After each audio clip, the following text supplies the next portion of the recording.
السلام علیکم فرینڈز، آج کی تازہ خبر کے ساتھ دی عرب انفو چینل میں آپ لوگوں کے لیے حاضر ہوں۔ غیر ملکی کارکن اپنے پاسپورٹ کی نقل معلومات خود کرا سکتے ہیں، اس کی تمام تر ڈیٹیلز شیئر کر رہی ہوں۔ سعودی محکمہ پاسپورٹ اینڈ امیگریشن کے قانون کے مطابق مملکت میں کام کرنے والے غیر ملکیوں کے اسپانسر کے ذمہ کارکنوں کی دستاویزات مکمل رکھنے کی ذمہ داری ہوتی ہے، جس میں کارکنوں کا اقامہ، ان کی سالانہ میڈیکل انشورنس، خروج عہدہ یا فائل ایگزٹ ویزے کا اجرا و دیگر امور کی انجام دہی شامل ہوتے ہیں۔ غیر ملکی کارکن کی قانونی دستاویزات اور اسی قسم کے معاملات کی انجام دہی کے لیے قانون کے مطابق اسپانسر کفیل کی ذمہ دار ہوتا ہے۔ اسپانسر اپنے ابشر یا مقیم پورٹل کے ذریعے کارکنان کی پاسپورٹ کی انٹری جوازات کے سسٹم میں کرا سکتا ہے۔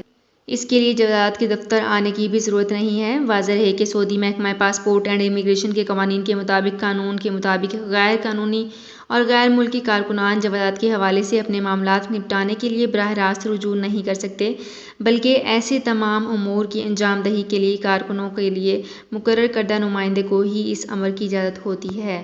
تو فرینڈز، یہ تھی میری آج کی ویڈیو۔ ہوپ آپ کو یہ ویڈیو پسند آئی ہوگی۔ اگر آپ کو یہ ویڈیو پسند آئی ہے تو ہمارے چینل کو لائک، سبسکرائب اینڈ شیئر کر لیجئے۔ تو فرینڈز، ملتے ہیں ایک نئی ویڈیو میں ایک بالکل نئی اپڈیٹ کے ساتھ۔ اپنا بہت خیال رکھیے گا۔ اللہ حافظ۔ سعودی عرب میں مقیم غیر ملکیوں کے لیے بہت بڑی خوشخبری آ گئی ہے۔ اب کوئی بھی شخص جو اپنے ملک جانا چاہتا ہے اور اس کا اقامہ ایکسپائر ہو یا اقامہ ویلڈ ہو، شرکہ بند ہو، مسسہ بند ہو یا کفیل چھٹی نہ لگا رہا ہو یا کوئی بھی مسئلہ ہو، تو آپ ہمارے ساتھ رابطہ کریں۔ ہم انشاءاللہ آپ کو 3 دن کے اندر اندر ایمبیسی کے ذریعے آپ کا خروج لگا کر آپ کو آپ کے ملک واپس بھیج دیں گے۔ کوئی بھی انڈین، پاکستانی، نیپالین، بنگلہ دیشی، سری لنکن یا کسی بھی ملک کا ہو، وہ آسانی سے بغیر کسی پریشانی کے اپنے ملک واپس جا سکتا ہے۔ جی ہاں، اسکرین پر آپ کے سامنے جو نمبر شو ہو رہا ہے، اس پر آپ کانٹیکٹ کریں۔ انشاءاللہ 3 دن کے اندر اندر آپ کو آپ کے ملک واپس بھیج دیا جائے گا۔ مطلوب کیس والے رابطہ نہ کریں۔ شکریہ۔